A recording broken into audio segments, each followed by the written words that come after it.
Hey Bill, this will be my part 2 video to your video on Truman.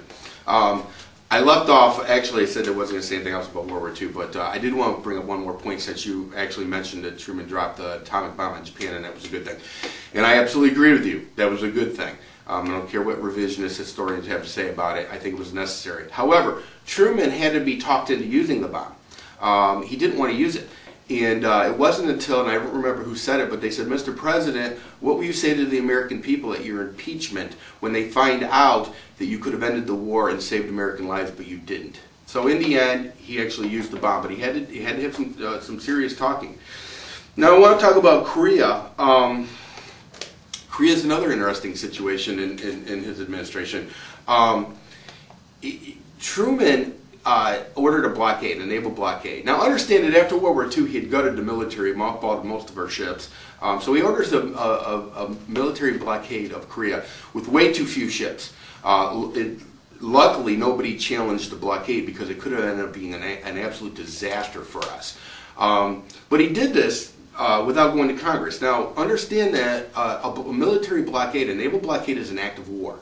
So for all intents and purposes, he declared war on Korea without ever going to Congress. Now he did go to the UN, okay, and he convinced them to get involved, and they did for the first time in the history of the UN. They did something. However, he committed American fighting men to a war without ever consulting Congress. Pretty amazing if you think about that, considering Bush did go to Congress and get authority to enforce the UN resolutions. At least he did that. Truman did none of that. And by the way, this is a war where 30,000 Americans died. I'm not talking wounded, I'm talking died. Now, not only did he declare war, but got a little info on this. In the first 4 weeks of the conflict, the American infantry forces hastily deployed to Korea proved too few and were under-equipped. Relieving MacArthur of his command was among the least popular decisions in presidential history. Now I want to talk about the first part of that. He sent our boys over there in too few numbers and ill-equipped for the job. I guess you fight with the army you have. Sound familiar? Now the firing of MacArthur was just the icing on the cake of Truman's patheticness. MacArthur understood the situation. I mean, we were actually at winning almost all the way to China, and then the Chinese poured in. And when they did, MacArthur said, "Look, we need to bomb China." Now, you know, Truman freaked out about that and said, "Well, wait, no. Truman wanted to fight a containment. He wanted to contain the communists. He didn't necessarily want to win. So he committed our fighting men to die." But it wasn't on a game plan that was actually going to win a war. It was to contain the communists. When he fired MacArthur, it's kind of interesting. The Chicago Tribune called for his immediate impeachment proceedings against Truman, and they said President Truman must be impeached and convicted. His hasty and vindictive removal of General MacArthur is the culmination of a series of acts which have shown that he is unfit morally and mentally for his high office. The American nation has never been in greater danger. It is led by a fool who is surrounded by knives. Well, you know, kind of interesting when you look at what goes on today.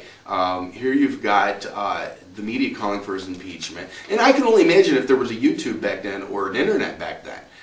It would have been bloody hell for Truman, no doubt about it. Now, another interesting thing that happened during the Korean War under Truman, the steel industry was complaining about the price fixing that was going on and some other issues. So Truman's response to that was to order a few of the steel factories to be basically commandeered or taken over by the U.S. government. And he did that under the "I am the Commander-in-Chief" clause. And the Supreme Court actually reversed his order with a 6-3 decision and said it was unconstitutional. Now, the interesting thing about that little factoid was that Supreme Court, at that time, every Supreme Court justice was either put on the Supreme Court by Roosevelt or by Truman. So basically his own guy said, "You're unconstitutional," you know. which I find kind of interesting. Now, another thing that happened during his administration in dealing with labor was the rail unions went on strike. So Truman came up with a package for them and basically said, if you don't accept the package, I'm going to take the striking rail workers and draft them into the military. Can you even imagine today if George Bush did that? Now, Reagan fired air traffic controllers, but he never drafted them into the military. Pretty amazing that you would actually think Truman is this great president and hate George Bush. And I see a lot of parallels between George Bush and Truman. At least what was going on in their administration at the time, and some of the things that Truman was trying to do, and some of the things that people were saying about it. Now, here's another interesting little thing. Truman actually opened the door for us to get involved with Vietnam. Now, at that time, MacArthur was at that point a retired general, okay?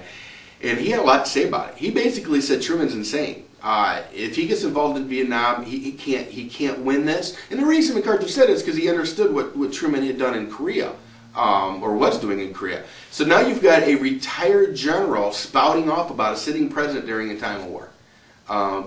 Pretty amazing stuff if you think about what goes on in today's world. So yeah, I mean, there's so many parallels from Truman to George Bush. It just absolutely amazes me. Now, for the most part, I do want to go on record saying actually I kind of like Truman. The thing that amazes me though is that you hate George Bush so much.